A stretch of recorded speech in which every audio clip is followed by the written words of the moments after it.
Bismillahirrahmanirrahim. Innal hamdalillah nahmaduhu wa nasta'inuhu wa nastaghfiruh wa na'udzu billahi min shururi anfusina wa min sayyiati a'malina. May yahdihillahu fala mudilla lahu wa may yudlil fala hadiya lahu. Ashhadu an la ilaha illallah wahdahu la syarika lahu wa ashhadu anna Muhammadan abduhu wa rasuluh. Ya ayyuhalladzina amanu taqullaha haqqa tuqatih wa la tamutunna illa wa antum muslimun. Ya ayyuhan nasu taqu rabbakumul ladzi khalaqakum min nafsin wahidah wa khalaqa minha zawjaha wa batha minhuma rijalan katsiran wa nisaa wattaqullaha alladzi tasaaluna bihi wal arham innallaha kana 'alaikum raqiba. Ya ayyuhalladzina amanu taqullaha wa qulu qawlan sadida yuslih lakum a'malakum wa yaghfir lakum dhunubakum wa may yuti'illaha wa rasulahu faqad faza fawzan 'azima. Amma ba'd, fa inna asdaqal hadithi kitabullah wa khairal hadi hadi Muhammadin sallallahu alaihi wa ala alihi wasallam wa syarrul umuri muhdatsatuha fa inna kulla muhdatsatin bid'ah wa kulla bid'atin dhalalah wa kulla dhalalatin finnar. Alhamdulillah, kita panjatkan syukur kepada Allah Subhanahu wa taala, Rabb semesta alam. Kita bersyukur dengan beragam nikmat yang Allah limpahkan kepada kita, dan dengan sebab nikmat-nikmat itu kita bisa menunaikan apa yang menjadi kewajiban kita, bisa menunaikan ibadah, ketaatan, dan aktivitas-aktivitas lain yang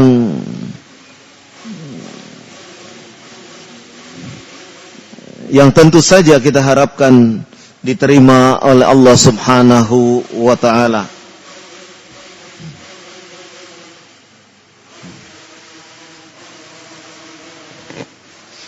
Permasalahan hati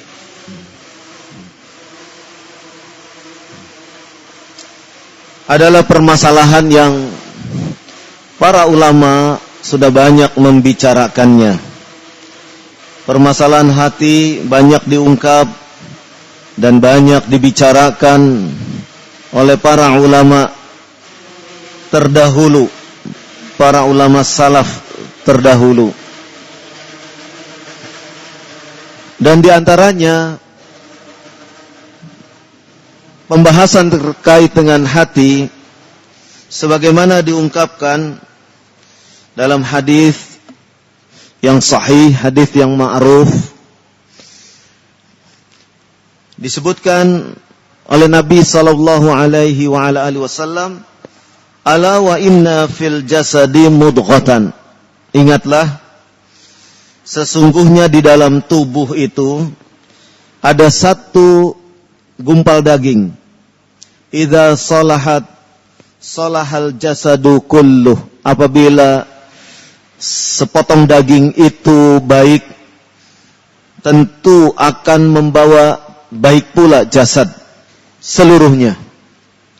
Wa idza fasadat fasadal jasadu kulluh. Demikian juga apabila sepotong daging itu buruk, jelek, maka akan merusak, akan merusak jasad seluruhnya. Ala wahyal qalb. Maka ketahuilah bahwasannya yang dimaksud dengan sepotong daging itu adalah al-qalbu. Fa idza kana fil qalbi salahun, apabila hati itu baik, fa inna sahibahu yatawarra'u anis syubhat. Maka pemilik hati itu, artinya orang yang memiliki hati itu, ia akan bersikap wara', bersikap hati-hati, ikhtiyatan, dari perkara-perkara yang syubhat, dari perkara-perkara yang syubhat, perkara-perkara yang belum jelas, masih samar. Apakah perkara itu halal atau haram, atau perkara itu masih dalam bentuk pembicaraan, terkhusus di kalangan para ulama. Maka seseorang yang memiliki hati yang baik, yang sehat, tidak fasad, tidak rusak, maka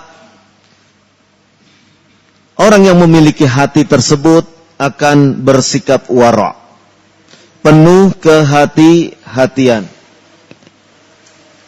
Wa ila, kalau tidak memiliki sikap kehati-hatian, idza kana qalbuhu laysa fihi salahun, maka sudah dipastikan bahwasannya orang yang memiliki hati itu hatinya tidak baik. Ya. Hatinya tidak baik. Ya. Orang yang memiliki hati yang baik ketika menghadapi keraguan-raguan, ya, ini halal atau tidak ini, ya, misalkan ada sesuatu yang ia lihat, oh, sepertinya ini ragu, maka ia tinggalkan. Itu sikap wara', sikap kehati-hatian. Ya, dalam masalah makanan misalnya, ini mengandung sesuatu yang diharamkan apa tidak ini? Ada babinya atau tidak ini? Ya, dalam kondisi semacam itu orang yang hati-hati dia akan meninggalkan. Ya, itu karena sikap wara', sikap kehati-hatian. Ya. Ya.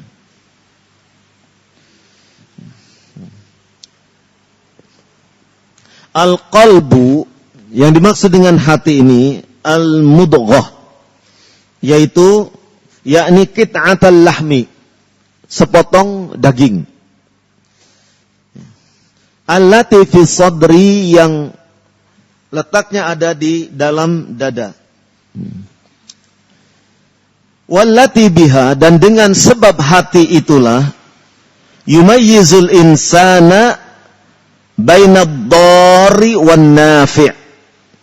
Dengan sebab hati itulah seseorang bisa membedakan mana perkara yang akan membahayakan dan mana perkara yang akan memberi manfaat. Wa baina thayyibi wal khabith. Dengan hati itu pula seseorang akan menimbang apakah sesuatu itu thayyib, baik, atau justru al-khabith, sesuatu itu jelek, buruk. Qala ta'ala, sebagaimana disebutkan di dalam ayat surat Al-Hajj ayat ke-46, Allah Subhanahu wa taala berfirman, fa innaha la ta'mal absar walakin ta'mal qulub allati fis sudur. Fa innaha, maka sesungguhnya la ta'mal absar, yang buta itu bukan penglihatannya. Matanya mungkin bisa melihat. Walakin ta'ma, akan tetapi yang buta itu al-qulub, hatinya. Allati fis sudur, yang letaknya ada di dalam dada. Ya. Fa idza amiyal qalbu, apabila hati itu buta, ya, hati itu buta, waqa'al insanu, maka seseorang akan terjatuh fis syirki, ke dalam kesyirikan, wal kufri, di dalam kekufuran, wal mafasid, dan berbagai macam kerusakan. Ya. Wa idza kana fil qalbi basiratun. Ya. Dan apabila di dalam hati itu ada basirah. Ada basirah. Ya, sebagian ulama menyebutkan ilmu, dia memiliki ilmu. Sehingga dengan ilmu itu ia bisa membedakan mana hak, mana batil, mana halal, mana haram, mana baik, mana jelek. Ya. Fa innahu yatajannabu hadhil asya, maka dengan basirah itu dia akan bisa menjauhi perkara-perkara ini. Ya, ini perkara-perkara kesyirikan, perkara-perkara kekufuran, dan perkara-perkara mafasid yang merusak. Ya. Fal madaru 'alal qalbi, dan semuanya itu berpusat, ya, terletak di dalam hati seseorang. Ya. Maka disinilah pentingnya letak hati yang ada pada diri seseorang, sehingga ia bisa membedakan perbuatan-perbuatan yang harus ia lakukan dan perbuatan-perbuatan yang harus ia jauhi. Ya. Qala, di dalam hadis tadi disebutkan, ala wa inna fil jasadi mudghatan, dan ingatlah sesungguhnya di dalam jasad itu ada mudghah, yakni qit'atal lahmi saghirah, yakni sepotong daging yang kecil. Idza salahat salahal jasadu kulluh, apabila baik keadaan hati, maka jasad itu seluruhnya pun baik. Salahat bi khaufillah, ya, hati itu baik ketika ia tumbuh rasa takut kepada Allah Subhanahu wa ta'ala. Wa khasyatihi, ya. Khauf, khasyah tumbuh pada diri orang tersebut. Ya. Dan kita ketahui bahwasanya al-khauf, al-khasyah itu adalah bentuk amalan hati. Ya. Wa taqwahu, demikian juga ketakwaan kepada Allah Subhanahu wa ta'ala. Itu pun ada di dalam hati. Maka di dalam hadis yang sahih, Rasulullah sallallahu alaihi wa ala alihi wasallam menyebutkan at-taqwa hahuna. At-taqwa hahuna. At-taqwa hahuna. Seraya beliau menyebutkan takwa itu di sini, seraya mengisyaratkan, ya, jari jemari beliau ke arah dada, yang artinya hati itu ada di dalam dada itu. Maka takut, kemudian takwa, itu adalah merupakan bentuk amalan hati. Demikian juga wa mahabbatihi, kecintaan kepada Allah Subhanahu wa ta'ala, itu pun akan tumbuh ketika hati pada diri seseorang, dia hatinya sehat, baik. Wa idza fasadat, akan tetapi bila hati itu buruk, jelek, falam takhsyallaha, maka tidak akan tumbuh rasa takut kepada Allah Subhanahu wa ta'ala. Walam takhfa, walam takhaf minhu, demikian juga tidak akan tumbuh, ya, rasa al-khauf, ya, takut kepada Allah Subhanahu wa ta'ala. Walam tuhibbahu, demikian juga tidak akan tumbuh rasa cinta kepada Allah Subhanahu wa ta'ala. Fa innal jasada yafsadu, maka bila keadaan hati sudah demikian, tinggal menunggu jasad itu pun akan rusak. Ya, jasad itu pun akan rusak. Ya. Dan apa yang terjadi pada tubuh kita, ya, apa yang akan terjadi pada tubuh kita, itu akan merupakan potret gambaran dari keadaan hati. Ya, potret dari gambaran keadaan hati. Ya, hatinya tumbuh rasa cinta kepada Allah Subhanahu wa taala, hatinya tumbuh ya, cinta kepada sunnah Rasulullah sallallahu alaihi wasallam, maka akan terlihat pada gambaran yang ada pada tubuhnya. Ya, yang ada pada tubuhnya. Ya, cara berpakaiannya bisa dilihat, ya. Kemudian juga mungkin dari gerak-geriknya, jalannya, cara berbicaranya, dan seterusnya. Itu akan terlihat. Ya. Ketika hati itu rusak, akan tampak juga pada penampakan jasadnya itu. Ya. Hatinya tidak cinta kepada sunnah-sunnah Rasul Sallallahu Alaihi Wasallam. Ya, dia akan mungkin berpakaian, ya pakaian yang tidak menampakkan itu adalah pakaian yang menunjukkan kepada kecintaan seseorang kepada sunnah Rasul Sallallahu Alaihi Wasallam. Ya. Itu akan jelas tergambar, ya, akan jelas tampak dari penampilan lahiriah. Ya. Nah, ini sebagai bentuk isyarat keadaan hati bisa terbaca dari apa yang nampak di dalam jasad. Qala li'anna al-qalba, karena sungguhnya hati itu huwa malikul jasad, dia merupakan raja, ya, raja pengendali bagi tubuh pada diri seseorang. Wa idza salahal maliku, apabila raja itu baik, ya, salahat ar-ra'iyah, maka akan baik juga rakyatnya.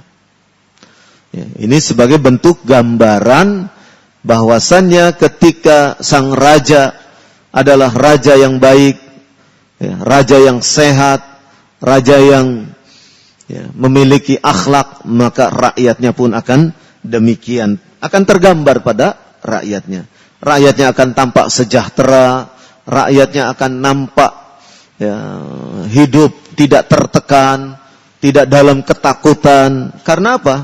Karena rajanya memberikan perlindungan, pengayoman, bimbingan, dan tentu saja memberikan perkara-perkara yang mensejahterakan secara fisik. Wa idza fasadal maliku fasadat ar-ra'iyah, apabila raja itu buruk, maka akan keburukan itu akan tampak di dalam kehidupan rakyatnya, ya, akan terlihat di dalam kehidupan rakyatnya. Fa'alal muslim, maka seorang muslim ayyas alallaha, hendaklah selalu minta kepada Allah salahal qalbihi, yaitu kebaikan, kesehatan hatinya. Ya. Rasulullah sallallahu alaihi wasallam mengajarkan kepada kita, bahkan beliau banyak berdoa ya, terkait dengan masalah hati ini. Ya. Walihada kana Nabi sallallahu alaihi wasallam yukthiru min qauli. Karena inilah Rasulullah sallallahu alaihi wasallam, Nabi sallallahu alaihi wasallam banyak berdoa dengan mengucapkan ya muqallibal qulub wal absar tsabbit qalbi ala dinik. Ya. Wahai yang membolak-balikan hati dan penglihatan, ya. Tsabbit qalbi ala dinik.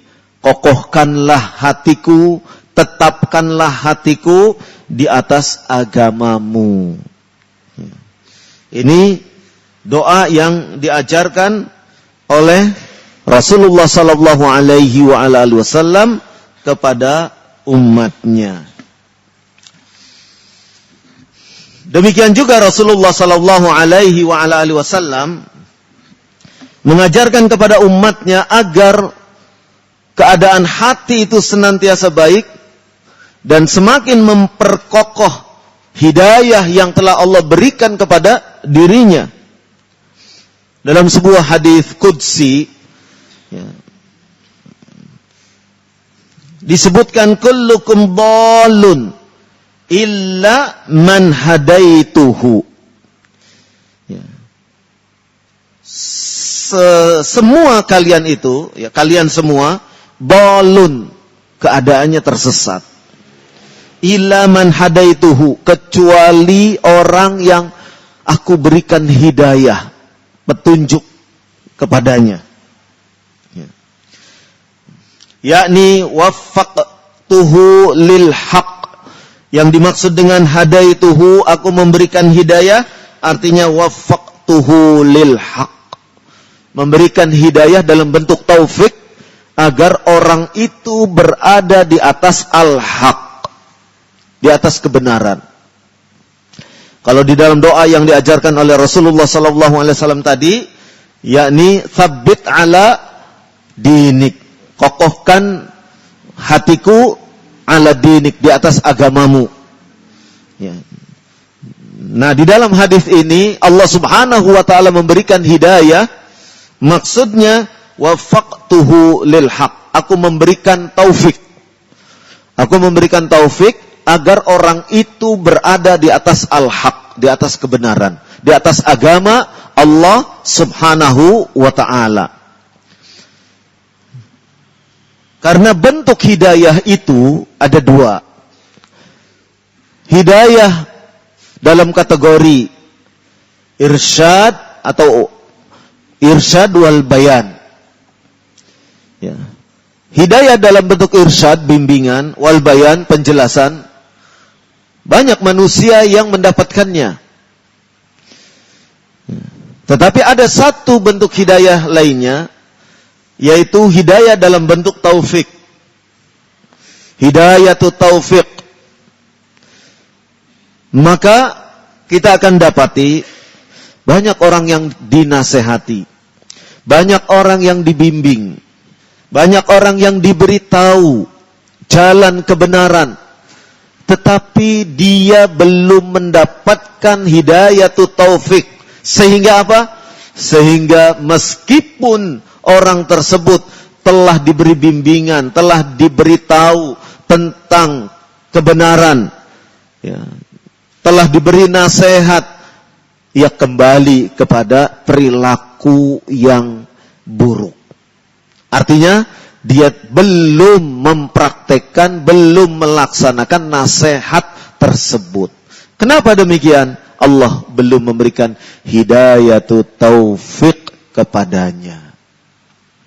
Contoh yang sangat jelas sekali ketika paman Nabi SAW mendekati syakaratul maut, akan meninggal dunia. Nabi SAW berkata kepada paman beliau, ya ammi, ul la ilaha illallah, wahai pamanku, ucapkan la ilaha illallah. Tapi kemudian temannya mempengaruhi lagi, akankah engkau meninggalkan agama Abdul Muttalib? Ya. Dan akhir daripada kehidupan, ya, paman Nabi SAW tidak mengucapkan kalimat la ilaha illallah.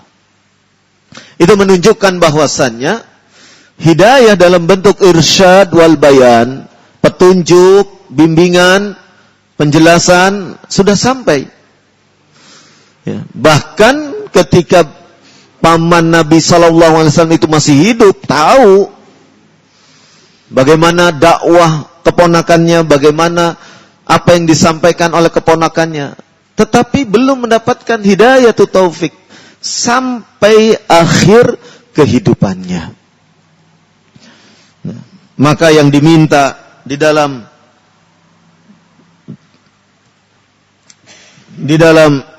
hadis ini disebutkan, ya, kullukum dhalun, seluruhnya kalian itu dalam ketersesatan, ya, seluruhnya kalian itu dalam kesesatan, illa man hadaituhu, kecuali orang yang aku berikan hidayah kepadanya. Fastahduni, maka hendaklah engkau minta hidayah kepadaku. Maksudnya minta hidayah taufik. Ya. Ai utlubu minni al-hidayah. Hendaklah engkau meminta kepadaku, meminta kepada Allah Subhanahu wa taala al-hidayah, petunjuk. Ya. Bi antaqul, dengan engkau mengucapkan Allahumma hdini, ya Allah berilah petunjuk kepadaku. Ya. Terutama hidayah taufik. Hidayah taufik. Allahumma dullani 'alal khair misalnya. Ya Allah tunjukilah aku kepada kebaikan, dan beberapa macam ucapan lainnya yang itu adalah bentuk permohonan kepada Allah Subhanahu wa taala agar senantiasa mendapatkan hidayah atau taufik dari Allah Subhanahu wa taala.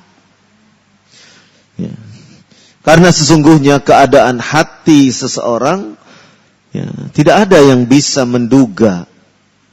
Ya. Rasulullah sallallahu alaihi wa ala alihi wasallam mengingatkan kepada kita, badiru bil a'mal. Bersegeralah kalian untuk menunaikan amalan-amalan kebaikan, amalan-amalan saleh. Ya, bisa jadi pagi hari seseorang beriman, sore harinya kufur, sore harinya beriman, esok paginya sudah ya, kufur juga. Berubah keadaan. Ya. Keadaan berubah.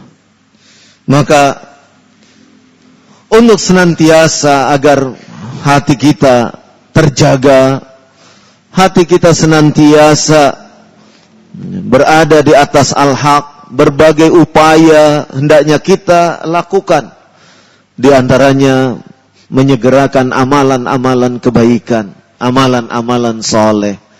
Di antaranya menyegerakan bentuk-bentuk istighfar, permohonan ampun kepada Allah Subhanahu wa taala, menyegerakan bentuk-bentuk pertaubatan, taubat kepada Allah Subhanahu wa taala atas berbagai macam perbuatan yang disengaja ataupun tidak disengaja oleh diri kita. Ya, memperbanyak ya, doa agar keadaan hati kita tsabbit ala dinik, ya, kokoh di atas agama Allah Subhanahu wa taala, dan berbagai macam bentuk upaya-upaya yang lainnya. Termasuk di antaranya adalah kita senantiasa berinteraksi dengan orang-orang yang soleh. Ya, karena bi'ah itu, lingkungan itu membentuk kebiasaan kita. Lingkungan itu membentuk kebiasaan, cara pandang, cara ucap, cara perilaku, dan seterusnya akan membentuk diri kita. Maka berinteraksi, bergaul, berteman adalah dengan orang-orang yang kita kenal kebaikan, keluhuran akhlaknya, ya, kita kenal keimanannya, kita tahu ya, perilakunya, dan seterusnya. Itu adalah upaya untuk kita bisa merawat hati, menjaga hati agar tidak kemudian tergelincir, na'udzubillah. Karena syaitan itu senantiasa berupaya untuk menggelincirkan Bani Adam. Allah Subhanahu wa ta'ala menciptakan manusia dalam keadaan ia bertauhid, dalam keadaan ia hanif, lurus. Tetapi syaitan terus berupaya mempengaruhi manusia sehingga tergelincir dari jalan kebenaran. Itu upaya-upaya syaitan untuk menjauhkan manusia dari kebenaran. Nah, disitulah pentingnya kita untuk selalu bisa berupaya menjaga hati kita, ya, dengan amalan-amalan kebaikan, terutama amalan-amalan hati yang harus kita jaga. Amalan-amalan hati yang harus kita jaga diantaranya apa? Keikhlasan. Ya. Ketika beramal mungkin ikhlas, tapi setelah sekian tahun amal itu diungkit-ungkit. Nah, ya. Itu artinya apa? Setelah sekian tahun amal itu ya, menjadi sesuatu yang buruk untuk kita. Na'udzubillah. Ya. Dijaga ketika beramal, saat itu ikhlas lillahi ta'ala, tapi ketika ada satu peristiwa beberapa tahun kemudian diungkit-ungkit amal kebaikan itu. Nah, itu juga merupakan satu bentuk upaya syaitan menggelincirkan manusia sehingga amalannya tidak mendapatkan pahala dari Allah Subhanahu wa ta'ala.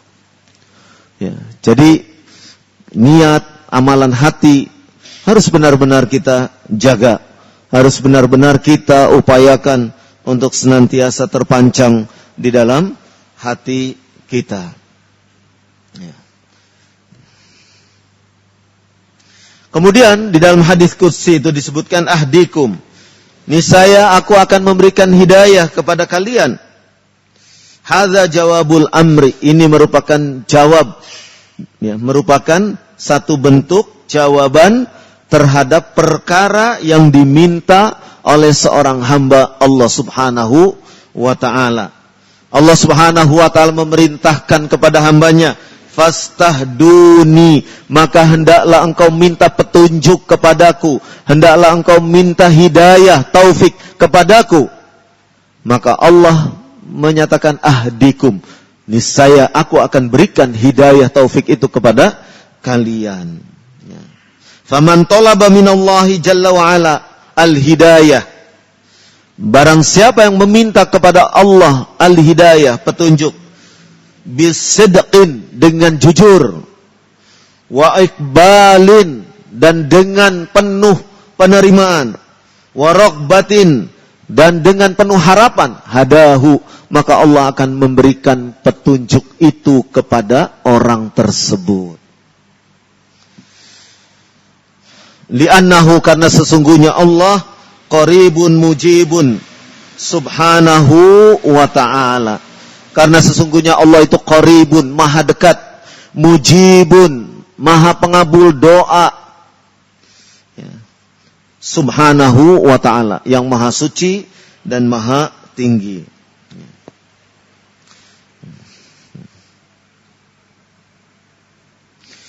Waqad wa'ada, dan sungguh Allah telah berjanji, anna manistahdahu, barang siapa yang meminta hidayah kepada Allah Subhanahu wa ta'ala, fa innahu yahdihi, maka sungguh Allah akan memberikan hidayah itu kepadanya.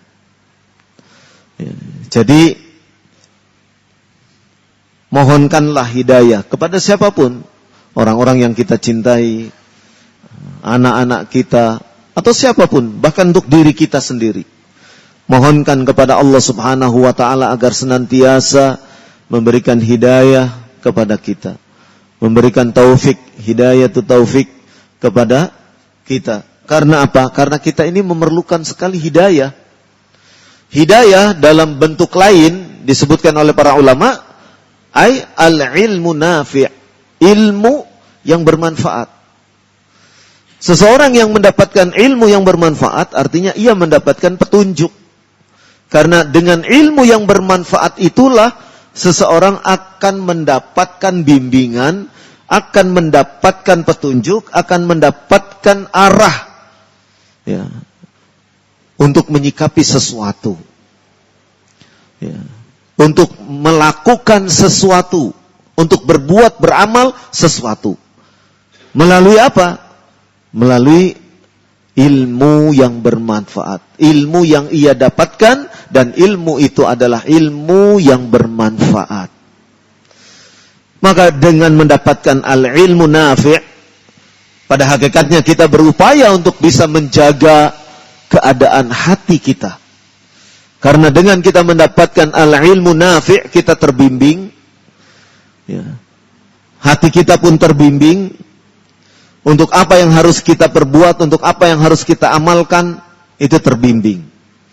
Maka penting sekali kita memohon kepada Allah Subhanahu wa ta'ala, dan itu diajarkan oleh Rasulullah sallallahu alaihi wasallam, hendaklah engkau meminta kepada Allah al-ilmu nafi', ilmu yang bermanfaat, dan hendaklah engkau berlindung kepada Allah dari ilmu yang tidak bermanfaat. Itu bimbingan dari Nabi sallallahu alaihi wa ala alihi wasallam. Kita berta'awudz, kita memohon perlindungan kepada Allah Subhanahu wa taala dari ilmu yang tidak bermanfaat. Kenapa demikian? Karena ilmu yang tidak bermanfaat itu akan merusak keadaan hati seseorang. Ketika hatinya rusak, maka akan rusak seluruh perilakunya. Hatinya rusak, ucapannya pun akan rusak. Dan seterusnya. Ya. Apa yang ada pada diri orang tersebut akan rusak. Nah, itu pentingnya kita berupaya untuk bisa senantiasa menjaga hati kita. Mudah-mudahan bermanfaat sedikit yang tersampaikan pada kesempatan sore hari ini, dan kita senantiasa memohon kepada Allah Subhanahu wa taala agar mengokohkan hati kita di atas kebenaran, di atas agama Allah Subhanahu wa taala. Allahumma tsabbit, ya Allah, kokohkanlah ya, hati kami ya, di atas agamamu. Wallahu a'lam bishawab. Subhanakallahumma wa bihamdik, asyhadu an la ilaha illa anta, astaghfiruka wa atubu ilaik. Wassallallahu ala nabiyyina Muhammad wa ala alihi wa sahbihi ajma'in, walhamdulillahi rabbil alamin.